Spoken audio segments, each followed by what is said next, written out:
Greetings and bienvenue, Midnight Crew. Thank you for returning to this broadcast, and welcome to new viewers joining us for the first time. If you like a video, then feel free to subscribe. I don't think I have much time left. That's what they all say, isn't it? I used to think it was funny back when I used to read horror short stories. If someone knew they were going to die, why would they bother writing out their story rather than finding some way to fight back? It seemed ridiculous to me, spending your last minutes hunched over a keyboard desperately tapping out every minuscule detail of your experience, not knowing if anyone would get it. It doesn't seem ridiculous now. I'm sorry, I might be a little slow. I'm typing this into the comment box, but I'm not a particularly fast writer. I'll try to finish this though, because I think the idea that somebody will see this makes me feel a little bit better about the whole thing. Even if you'll just dismiss it out of hand as being bullshit, at least you'll have read it. It started about 4 months ago. I lost my job, and since I'd always wanted to write a novel anyway, I decided to wait a little while before finding a new job and pursue that while I didn't have to work the 9 to 5. My girlfriend thought this was a great idea. She always told me that she thought I could be a fantastic writer. Since she works from home anyway, she suggested that we live out the next few months in her parents' holiday home. I think she had this romantic image of writers needing isolation to get their creative juices running or something. I didn't want to go. Her parents' holiday home was a horrible little cottage in the back of beyond, and I've always been and always will be a city boy. I was born and raised in the city, and the country always freaked me the fuck out. Something about it being too quiet, I think. In the end, though, I caved.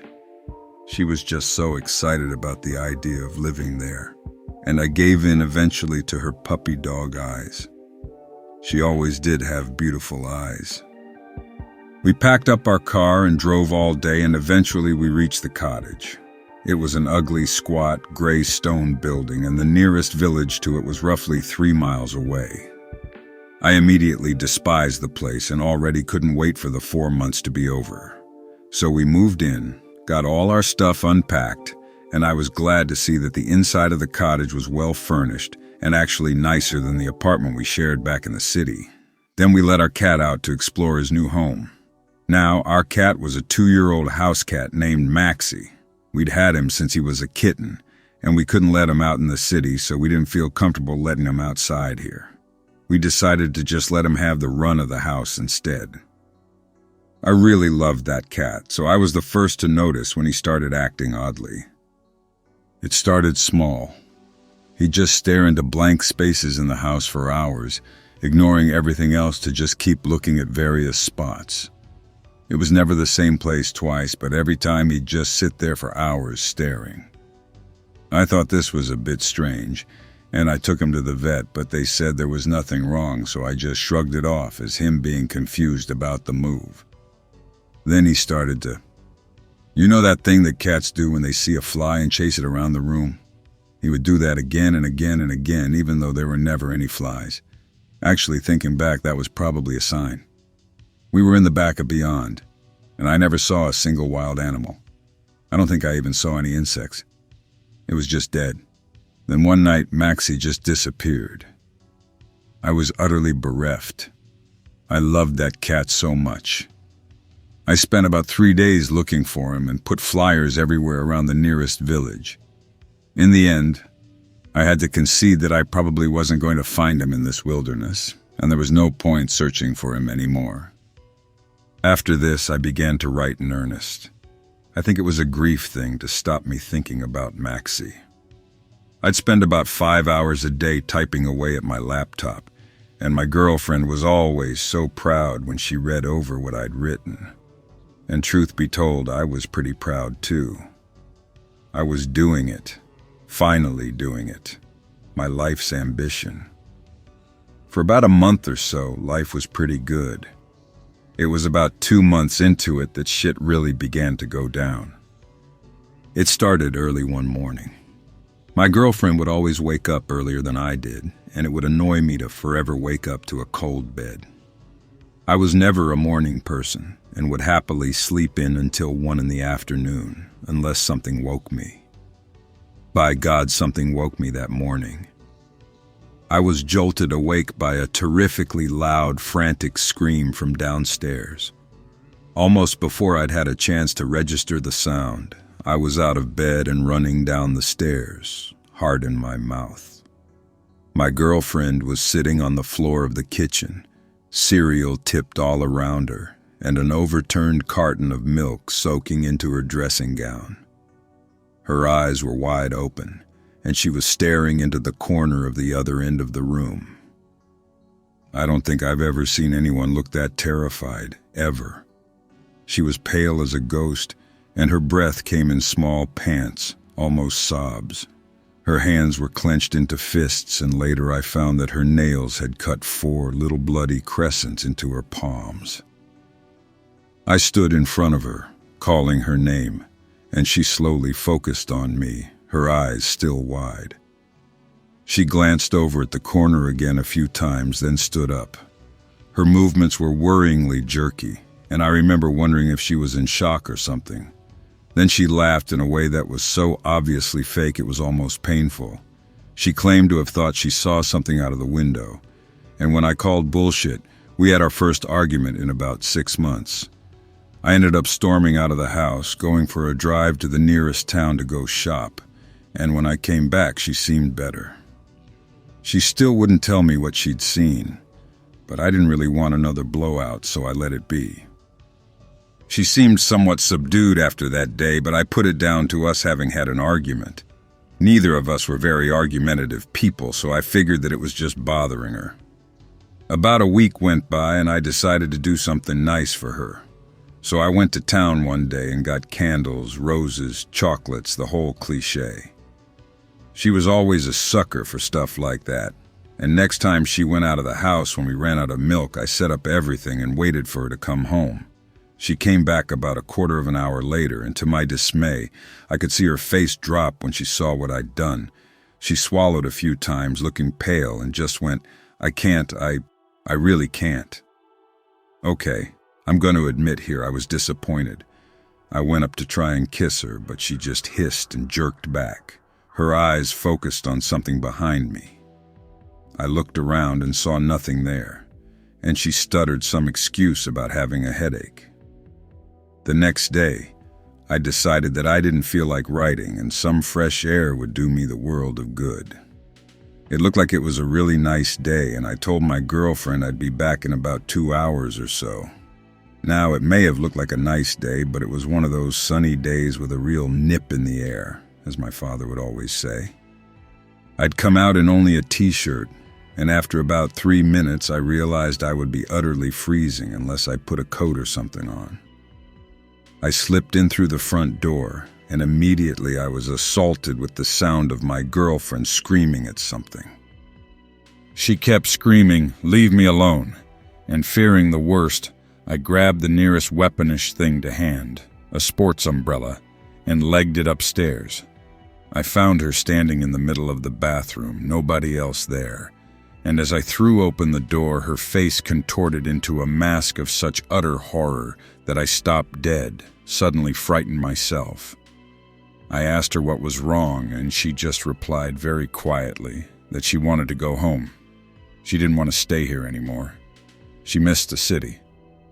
I was really worried by this point, and I still hated the countryside, so I agreed instantly. All queries about what she was shouting at were met with a shake of her head, and she barely said anything at all to me for the rest of the night. She ate nothing of her dinner, and lay that entire night stiff as a board with her eyes open and staring. The next morning she was all right with an almost manic fever. She was like a one-woman whirlwind, going around gathering all our junk, packing everything into our car. Anything that didn't fit in the car, she told me, would have to stay behind. I protested at this, knowing that since we had accumulated a lot of junk in the months we had been here, not everything would be able to make it back in one journey. She was adamant, though. We'd packed the car up to the brim by 12, and I felt a great sense of relief to finally be free of the countryside. I was going to get back to civilization, finally. From the looks of it, my girlfriend was glad too.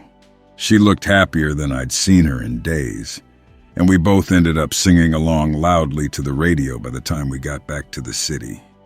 We moved back into our apartment, and for a while it was like we'd never left. I was there when it happened this time. We were sitting at the small table eating dinner, and she just raised her glass to drink when her eyes slid off me to look into the living room behind. Her eyes widened, and the glass fell out of her fingers, landing on the table and breaking. She pushed herself away from the table so violently that she pushed it back and into my stomach. I ignored the pain and looked around, worrying about what could make her that scared. There was nothing, absolutely nothing. I looked back at her, and she was visibly trying to calm herself down, her eyes never leaving the spot behind me. I began to get creeped out, and I ran up and grabbed her arms. She focused on me and sort of visibly wilted. I asked her what was wrong, and she said she just felt a little funny. I told her I was taking her to the hospital now, and she just nodded along, her eyes glazed. The hospital said there was nothing wrong with her, and I took her home the next day. She wasn't quite right afterwards, though. She barely ate, and when she did, it was just picking at her meals. She would shy away from any kind of physical contact, and when I'd hug her, she'd just stand, stiff, and wait for me to finish, at which point she'd back away from me. I'd catch her throwing up sometimes, and even though I took her back to the hospital about 8 times, they always said there was nothing wrong. It was just stress. I was worried, though. It was almost as if she'd given up, as if something had snapped for her. That was confirmed when, one day, halfway through what used to be her favorite TV show, she calmly got up from the couch. I assumed she was just going to get something to drink, and was more than a little shocked when she came back holding an old baseball bat I'd bought to keep under the bed in case we got burgled. I half expected her to attack me then, and I was paralyzed with sudden fear. But she ignored me, looked over me as if I was unimportant. Instead, she walked straight past me, lifted the baseball bat over her head, and began beating the shit out of the apartment. I sat there, utterly dumbfounded for about a minute, watching her swing the bat around. It didn't look like she was trying to destroy the apartment, actually. It looked more like she was trying to hit something invisible, and she just didn't care what else she hit in trying to do so. Then she began screaming at the top of her lungs, telling something to stop fucking laughing at me. I knew she'd snapped then, and I began to get scared. Really scared. What if she decided this invisible thing wasn't interesting enough and started on me next? I know what I did next was a shitty move, but I was terrified, and I didn't want to try and calm down someone who was waving a baseball bat at thin air. Keeping one eye on her, I slid my mobile phone out of the pocket of my jeans, dialed 999, and slid the phone up to my ear as surreptitiously as possible. I needn't have bothered. She was in the bathroom now, still screaming. I called the police, and after a wait that seemed hours long, they finally came. She was sobbing as they took her away, and feeling like a scum of the earth for calling the filth on her. I went up to her. I don't know what I intended to do, since she hadn't let me so much as touch her in at least a fortnight, but I stopped in my tracks as she turned to look at me. Her eyes were glazed, but her mouth was curved into a mirthless smile, and when she spoke, her voice was rough from screaming. She told me, "I can't tell you, they told me I can't." I didn't know what that meant at the time. Now I wish I didn't. My girlfriend disappeared that night. She'd been detained in a police cell overnight pending psychiatric evaluation, and she just disappeared from the cell. They checked the cameras countless times. Just one moment there, the next moment gone. It was eerie and felt unreal, like my life had turned into an episode of a TV show, and at any moment someone was going to step out, laugh, bring my girlfriend from out behind a piece of scenery and tell me the whole thing was a joke. We hadn't been exactly perfect together, but I loved her, and I did everything I could think of to try and find her. I even managed to get on national TV to talk about it. Nothing worked, though, and as time went on, I began to wonder more and more about her last days, about what had been happening to her. I wondered if she'd run away, if she'd been abducted by aliens, if one of the police officers had stolen her away into the night. I wondered about a lot of things. I wished I could find an answer to what happened. And then I did, and I really wish I never had. I was sitting alone in our apartment trying to sleep when I heard something. It was a strange noise, slightly like the sound a person makes while trying to answer questions in the dentist's chair, while the dentist has their tools stuck in the patient's mouth. A tongueless, nasal, almost moaning sound. This was alarming enough to drag me out of the doze I had been drifting into, and I reached over to the bedside lamp and switched it on. As soon as I did, I wished I hadn't. It was large and blue with light glowing white veins mapping through it. The huge fleshy membrane was stretched to cover the entire wall of my bedroom, so thin I could see the painting we had hung on the wall through its bright blue flesh. It had no face, no features. It was just skin stretched tightly over the wall. Yet it rippled and made the grunting, moaning noise. I can't say how long I sat there transfixed by this sight. I'm one of those people who, when terrified, go very still and just stare at whatever's scaring me. It must have been hours, for the light of dawn was beginning to streak beneath the curtains when one corner of the thing rolled away from the wall and waved a few times in my direction. Very clearly, the words arrived in my head, though the thing had not spoken aloud. "Don't tell anybody about us." I blinked then, and it was gone when I opened my eyes. I dismissed it as stress, a bad dream, sleep paralysis. But then it happened again. I began seeing these things, these abominations, more frequently then. I went out, but I still saw them there. They haunted me. A few times I went to tell someone. I visited a friend. They asked me what was wrong, and from behind their shoulder I saw a creature with no head and one disgustingly elongated finger on each grimy hand, and the words "don't tell" slipped into my head. God, the stuff I saw. I think the worst wasn't the things I could see, it was the stuff I couldn't. There were creatures I could feel on my skin but not see, fast, scuttling things in my cupboards. I became afraid to leave the apartment after going out and seeing an orange, scaly leg the size of a skyscraper reaching up into the heavens. None of these things ever said anything apart from those words, "Don't tell anybody about us." Until one day, one did. I'd grown as used to these apparitions as was possible, which was to say that the paralyzing fear I had felt was now dulled to a frantic terror. I doubt anybody could ever grow fully used to them, however, and I still started quite heavily to turn back from making a cup of coffee to see a young man on the couch. He looked around 20, and as I turned around with my cup, he called out jokingly, "Hey, that better be for me," and then laughed loudly at his own wit. I put the cup down on the table, my hands shaking too hard to hold it any longer, and backed away. Distantly, I felt my back connect with the wood of the kitchen cabinets. He swung himself off the couch and ambled leisurely over to the table. When he touched the cup, the liquid inside instantly froze, and he sighed heavily. Always happens.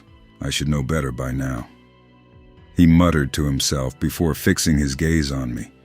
His eyes were bright, and there was a cheery malevolence to his expression. "Now what have we here? You've been somewhere you shouldn't, haven't you?" He seemed to expect some kind of answer to that, and I just shook my head numbly, feeling a wave of dizziness overcome me as I did. "Oh, you have, probably don't know it. Humans never do." He heaved another great sigh, as if my stupidity was a great burden to him. "You've been somewhere where it's worn thin." My hands clenched on the wooden countertop. and somehow I managed to find it in myself to ask a question.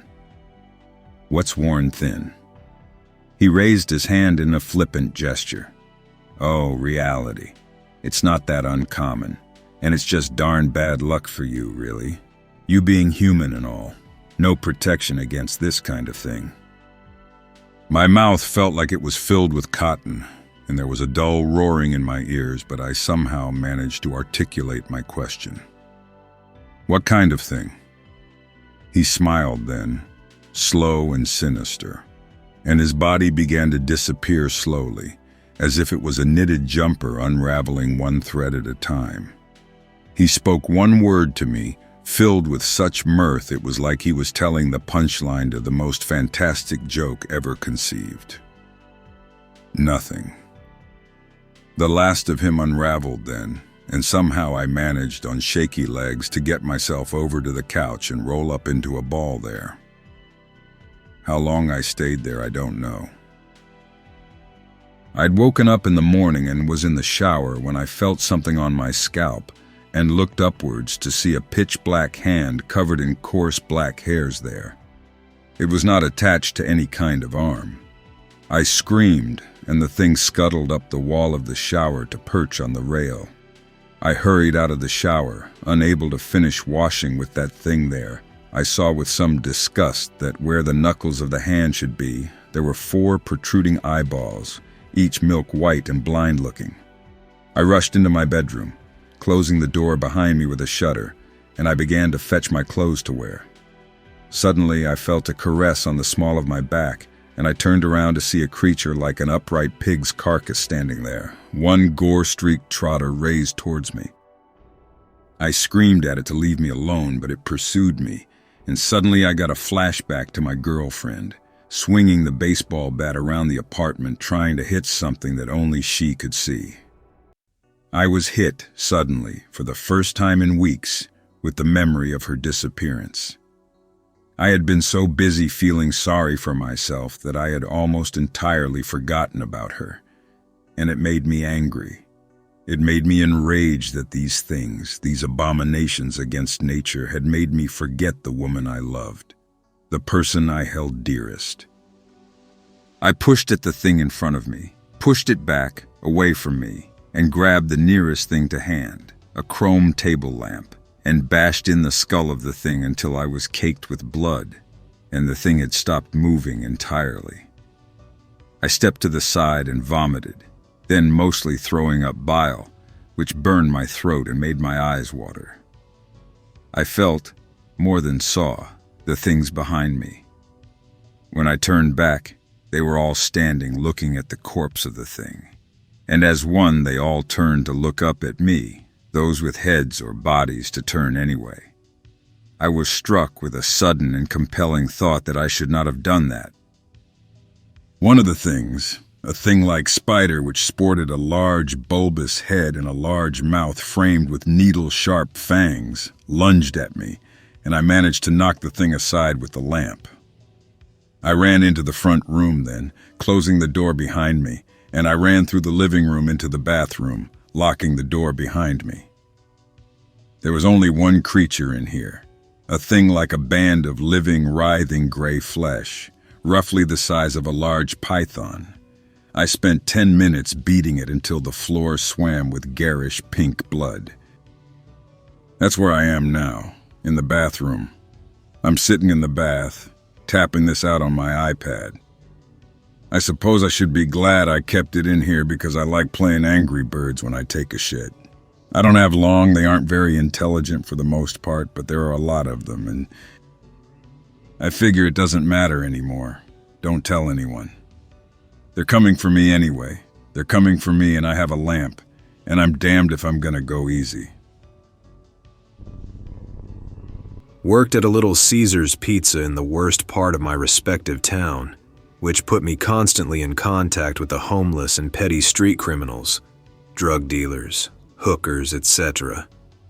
There were so many people who came in who you could see were just gone. Once I was outside having a cig by a big ice chest type thing out front the store at about 2:30 in the morning, and I can see this skinny, junky-looking dude walking towards me across the parking lot. He's got these sores real bad all over, this real far-off look in his eyes, but he can't stop blinking and looking all over the place, like he's paranoid. Surprise. Anyways, he walks past me, of course, asking me repeatedly if I need any shit, man, to which I reply no. Then I watch as this guy shimmies into less than a foot of space behind the ice machine to shoot up. And it's like something from Condemned 2 in the hotel, 'cause he's gotta pull real hard to get his arm in, and he shaves like half of the skin on his arm off, so he's bleeding all over, and I can't believe he made it in that tiny little space without doing further damage. But I can see he's grinning like a jackal. As creepy as otherworldly shit is, people creep me out more. Work nights at a senior community, basically just a glorified babysitter. Only thing I have to do is walk my floor every 2 hours, maybe answer the phone if a resident needs something. Rich community, every floor has an attendant each night. Usually go outside at around 1 a.m. and take a smoke break. This night I decided not to smoke to avoid smelling like it. Big wigs coming in the morning. Walk outside at 1 to catch some air. The side street is lit well, but usually becomes a river during rains because it is up a steep hill behind the building. Washington State. So it is always fucking raining. Step out into the drizzle and put my hood up to keep my head dry. Walk along the rear of the building to check things out. Go back inside. Phone rings. Old lady heard something out back. It was just me.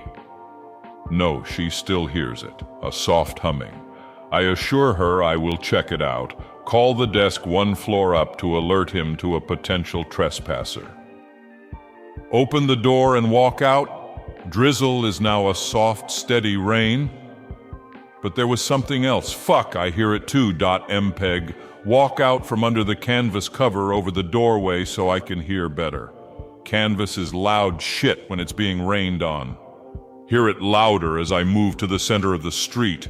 Stand on a big square drain while I listen. Look down. There's a goddamn face down there in the water. Some kid must have crawled in and drowned. The eyes are wide open under the water, looking straight at me. Slowly it rises and breaks the surface. I can still see water pooling in the eye sockets before draining down the cheeks. Hear the humming again. I'm a statue, can't stop looking. Its lips part and I see fangs like a fucking wolf or something. I piss down my pants right into the drain. I hear a voice calling me from the door. The woman who called was checking in. I ran back and herded her to her room, stayed at my desk until my shift ended. I've seen it nearly every time I sleep for the last 2 years. I still work there. Never heard humming or saw it again. I'll take a pic of the drain tomorrow night and post it if anyone cares. I hope that you enjoyed tonight's broadcast. If you enjoyed tonight's story, then please subscribe to the channel as more green texts will appear daily. A new broadcast will appear when the clock strikes midnight Central Time.